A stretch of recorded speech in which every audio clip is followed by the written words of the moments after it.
in real life. We are. Okay. I suppose I should be ready for this. So, hello and welcome to today's video. Actually, I really wasn't totally prepared. Anyway, so this is our YouTube channel. My name is Roger. I'm here with my co-host Tagg. Tagg is the attractive lady that's in the split screen. She's not the old white dude that you hear talking right now. And we do YouTube videos where we try to talk about affordable housing for everyday people. That's actually the name we gave to our video. I believe Tagg created that name. It was out of her No, mind. no, I didn't. That was you. Oh, that was me. Yeah. That was probably the best thing that I've contributed to this because, the whole channel was shaped by suggestions that you made. Anyway, so we're all about finding homes that are affordably priced, that require some elbow grease in other words, some sweat equity. You've got to clean them up, fix them up. You've got to have creativity, to get beyond, the initial stage of things, because sometimes they do need a wall removed here, a reorganization of a room there. And that's something Tagg actually has brought to several homes that we've bought and fixed up together during the time we've known each other, which is in the 2 decades range. It's actually probably a little bit more than 2 decades at this point. And so, to use a phrase that she coined, your dream home isn't just a wish, it's a DIY away. So today's house is located in Frenchburg, Kentucky. It is a single family home for sale for $69,900. It's a 2-bedroom, 1-bath, 525 square feet on a 1.24 acre lot. So about a 1.25 acre lot. The address is 9 Poplar Cove in Frenchburg, Kentucky. This house was built in 1991, and we're looking at it on the realtor.com website, where they have 14 photos. So we're going to dive in, and by that I mean I'm going to stop talking so that Tagg can introduce the house to us, and we're going to see what we see. Okay. I like the way this looks. It looks like a cabin in the I do middle of the too. woods.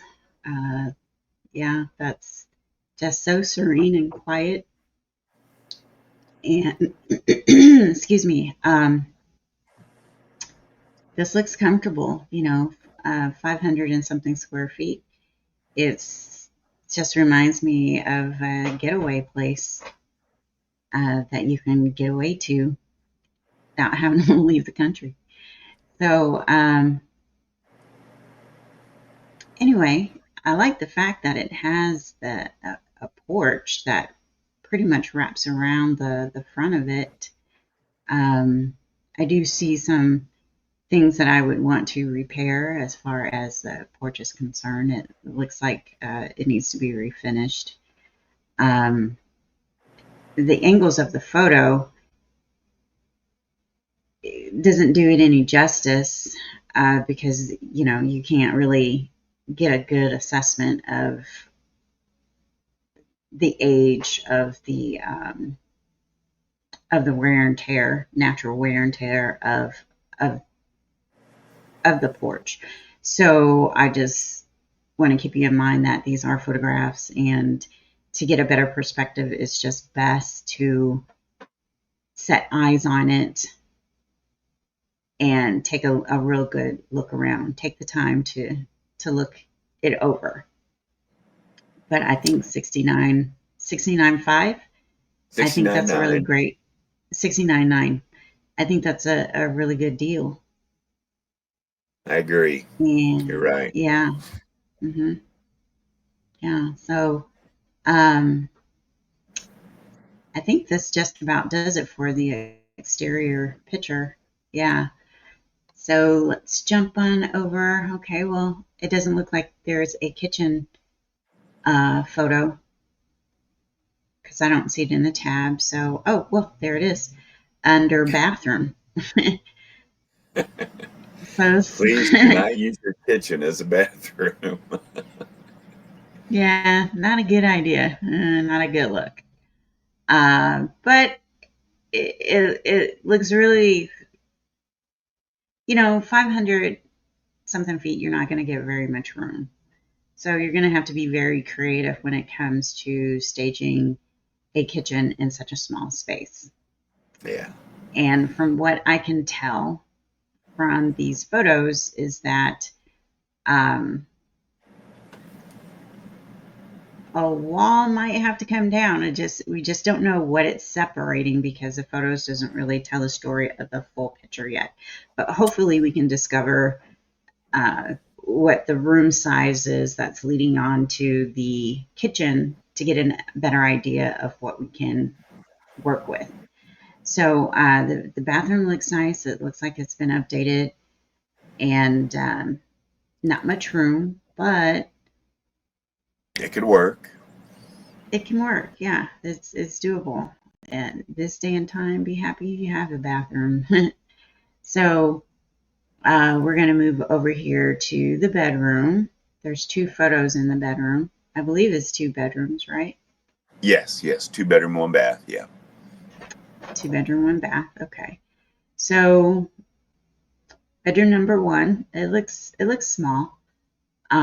So I would think about doing some hideaway furniture, um, like a hideaway bed, possibly even a dual combo. So the hideaway bed can also convert to a desk.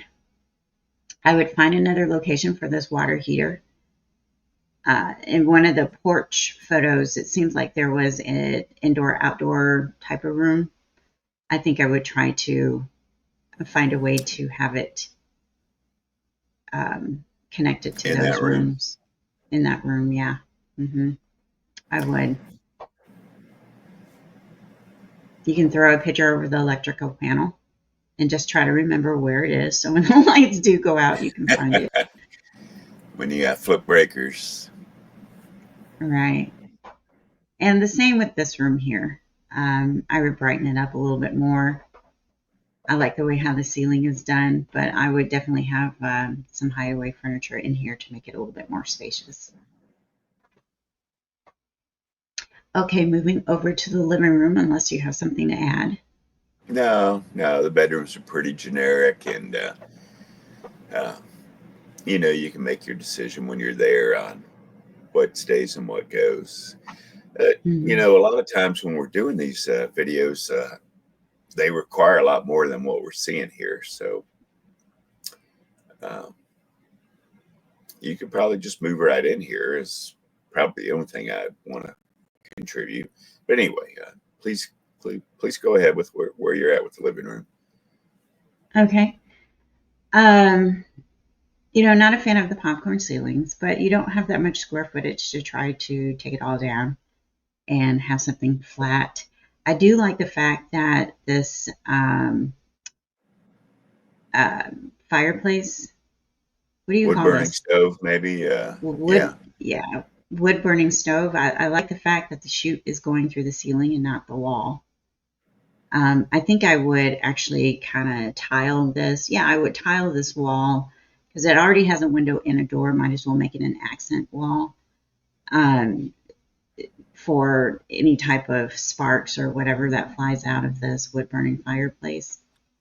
And I would also do a mini split instead of a window unit simply because it throws out more cooling and heating capability. It's energy efficient and aesthetically pleasing. So, any comments about this room? Um, well, I agree with you around providing some fire prevention types of materials around that wood burning stove. Because looking at it, a lot of, to be honest, I haven't had one in my own home. So I'm not familiar with the rules and requirements. And of course, they do vary from state to state and even from county to county. But honestly, I'm not sure I'm seeing safety. It's there. A lot of times you're, having sort of a flooring around a stove like this. And Mm-hmm. plus, having that gives you a reflection of the heat that it's, um, generating. So, it helps with the warmth. And it's that kind of single purpose. So, having that window AC unit and the window is like this far from the wind burning stove, it seems like it's in a I mean, I know you're not going to run them both at the same time, but it does seem like it's a wrong place for it. So I'm definitely with you also on the you know and the tile around the stove, the stuff that it's heat resistant and heat reflecting, and then maybe doing away with the wall. I'm sorry, the window AC unit and adding the mini split to give you cooling in the summer and heating in the winter. And actually, you already commented on my least favorite ceiling finish, popcorn ceiling, where, yeah, I mean, I may be able to live in a house that has that up, but I wouldn't like do that long term. I would be trying to remove the popcorn finish and have a different kind of ceiling finish after that. So basically, all I'm really doing here is reiterating what you've already said. Maybe we actually have been around each other too long. I'm not sure.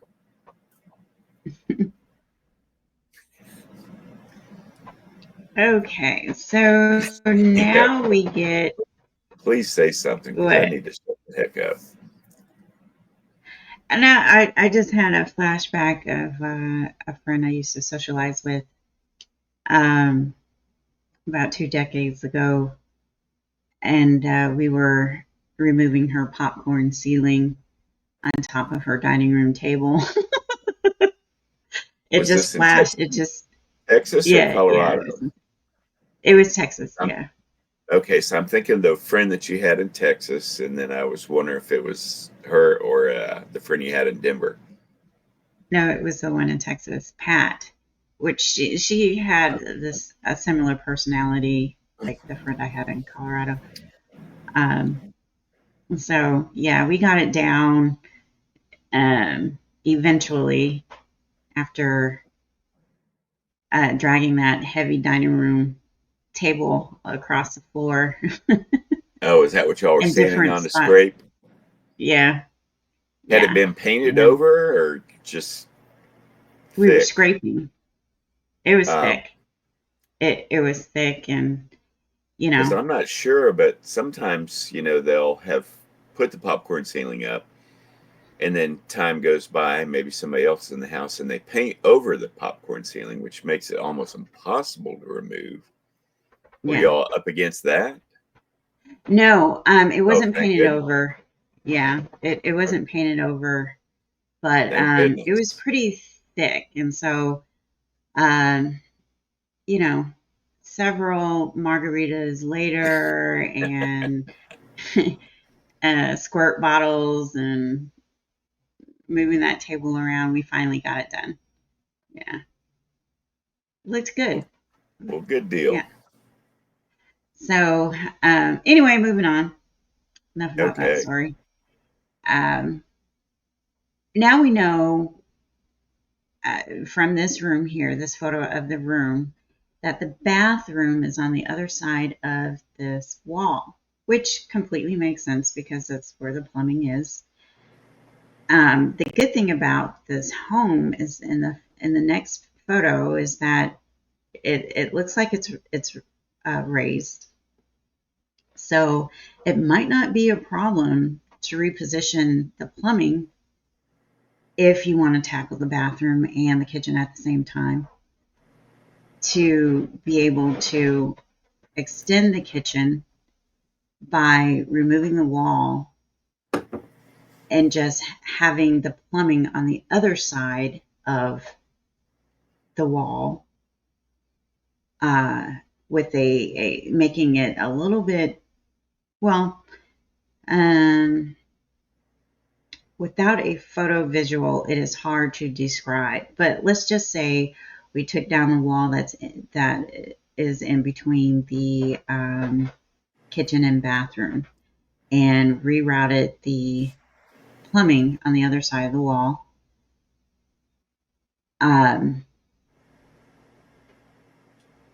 It's going to be a little bit cramped in that bathroom if you're trying to make more space in the kitchen. However, you got to think about which room you use on a regular basis.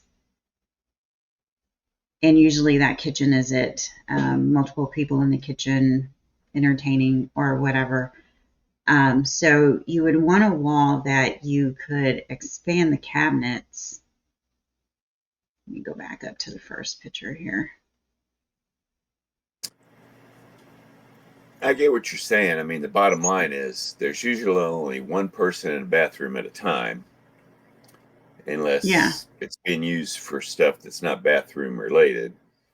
But the kitchen can have yeah. multiple people in it, cooking and prepping and stuff at a time. So you want to give the extra Mm-hmm. room to the kitchen. To the kitchen, yes. And I so, don't even see for me where a wall needs to go away. You just, make your base cabinets cover that entire wall under where the window is at, and then just pick one of the other walls and, do the L and, continue it on, giving mm-hmm, you base cabinets and uppers along the way.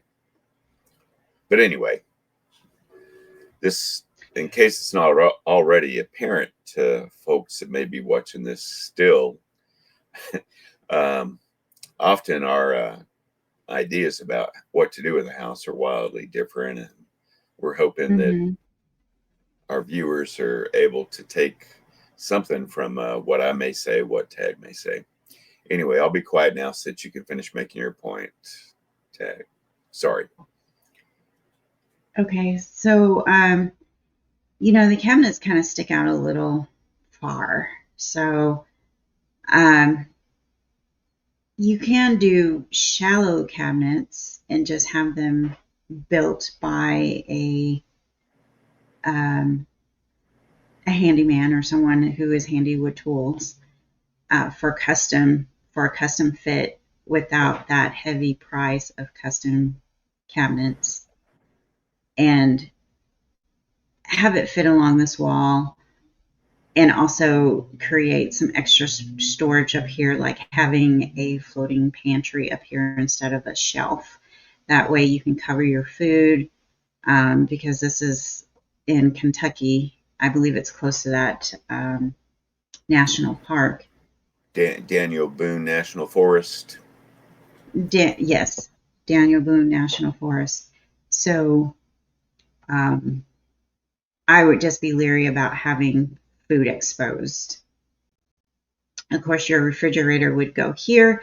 I would do a smaller refrigerator so I could create more cabinet space and also have storage above that refrigerator like it's a built-in.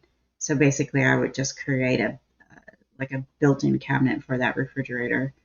And over here on this wall, I would have another shallow floating cabinet that's not deep. So, if you turn around real fast, you're not going to knock yourself out because of the lack of room, but it'll just give you extra storage space for utensils and cups and plates. There's all kind of creative um, tools to use today that can stand your plates up instead of laying them down, taking up extra space. So those are some of the things that I would do, to create a kitchen that is conducive to how I like to live. And also, I would have a floating kitchen island in here that is also able to sit people to eat, giving me a deeper storage cabinet, for different utensils and stuff like that I might use at the bottom of that table instead of just doing a plain table. So anyway, that's my story. So we've Okay. made it through all of these photographs, and I'm going to just click on more and see what we have here. Oh, we have a barn. Or is that the other part of the house? Actually, I think that's another view that we've seen of the house. Because doesn't Okay. that fence, don't isn't there a close-up photo that shows that fence and then the opening kind of in the middle? Yeah. Uh-huh. So I just think that's further away of the same angle. I don't know if we've Yeah. seen this though yet. Yeah, no, we hadn't seen this. Okay, so all right. Maybe that wall doesn't have to go down. So yay for Roger. Um,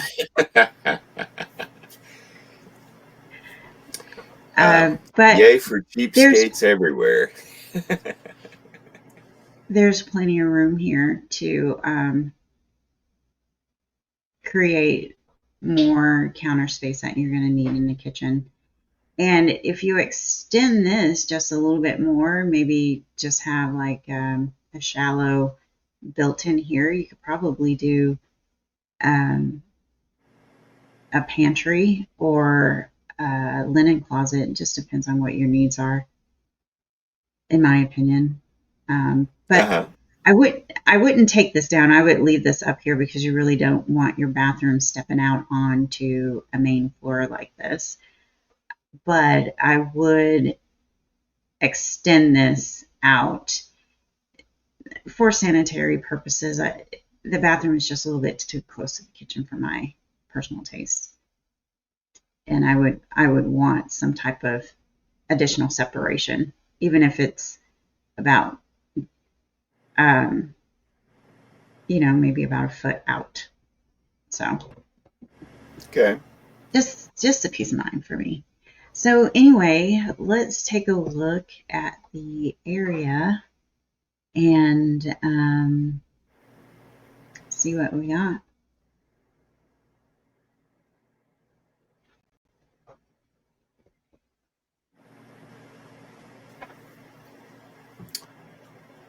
All right.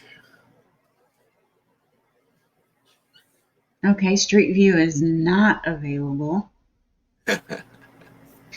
Let's try Area View and see what we have, because you might have plenty of room to build up or out if the home is a little bit too small for you, even for a getaway home. So we can't really see Yeah, anything because of the you trees. really can't. Which tells you, But it's very green, so homesteading friendly is my guess. You you can see that in that main front photo that we're looking at right now, where there's lots of trees around it, so you're getting shade. But mhm. that's actually Tagg's area. I just want to say that what I usually say at this stage of our video, which is I want to thank you for watching. I want to let you know that we are hopeful that seeing our videos and seeing the homes that we feature, which, we don't take credit for having found them, although sometimes we do source them ourselves. We actually have taken our cue. In fact, the beginning of our channel was from having looked at somebody else's videos that focused on finding affordable homes. And our little twist is what do you do next after you found this affordable home and you've made an offer that's accepted by the seller and you've gotten the keys after you've closed?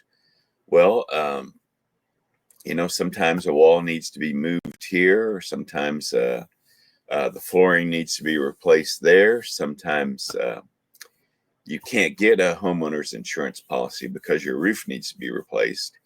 Because instead of being, what the median price of a home is that's move-in ready at $400,000, instead you're buying a house that's priced at this $69,900 or less.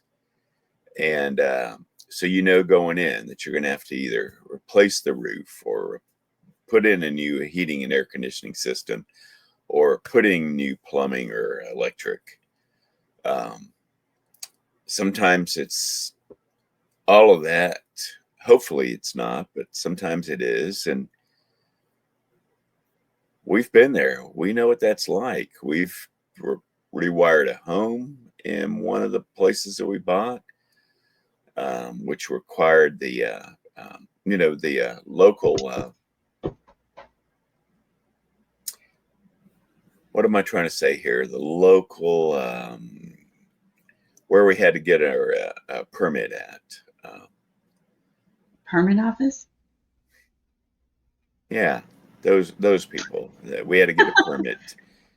We had to get a permit to have the house rewired, and they required us to move our fuse box from where it was to a different area that, for whatever reason, I never agree with it, by the way, had to be outdoors. And it just always seemed weird to me that you'd have to go outside potentially in the rain to turn on or off breakers. Yeah. But That's wherever you a buy your house scary at, movie. wherever you buy your home at, those people will give you a permit to do whatever it is that you are trying to get done that a permit is required for. I guess is where I'm getting stuck at here on this comment that I'm making. Regardless, you want to make sure that the things that you have done that you do have a permit for it, so you've got that you do get a permit to have the work done, and then at the completion that they approve the permit so that you're legal, I guess is what I'm trying to say. Yeah. And yeah, I'm gonna I stop find here. it I While find I'm it ahead. funny that out of all the construction projects that we have done, neither one of us can remember what the city permit office is, the correct title for that. Yeah, all I can remember it was in Irving, Texas, and that was something that we dealt with and moved on from. That was the one where we actually redid bathrooms and electric. But with that being said, we wish you all the best of luck. You may not actually get anything of high value from my rambling here. Yes, I mean it was Irving, it was Carrollton, it was Arlington. I mean, it was every city that we lived in there. Every step of the way. Yeah. Anyway, with that being said, uh, good luck. Be legal, because God help you if you do something that's not permitted and then something bad happens. Oh my gosh, your insurance company will literally ghost you, and the fire department will probably end up charging you with criminal acts. You know, you want to make sure you're in compliance is the point that I'm trying to make on having Yeah. permits to have work done. And the Anyway, city will make you take it all down. yes. If you do stuff that's not permitted, there's that fun thing Yeah. that all the money that you spent will have to be reversed Yeah. if you've done stuff that does not have a permit. Hmm. Supplies, materials, All of that um, fun stuff, labor. labor. Yeah. And they'll give you a nice big fat fine. and then you have to do it all and a over again. fine. Yeah. So Tagg's going to talk now about stuff that interests her that's not related to what I've been talking about for the last several minutes. And that's how we're going to wind up our video today. Yes, I would like to remind you that your dream home might be one project away, whether if you're into fixer-uppers or growing your own homegrown garden. This channel is your real freedom through affordable living and homesteading. And if you have a property you like to share, we are more than happy to get the word out. After all, at the end of the day, it's about people helping people. And we will catch you next video.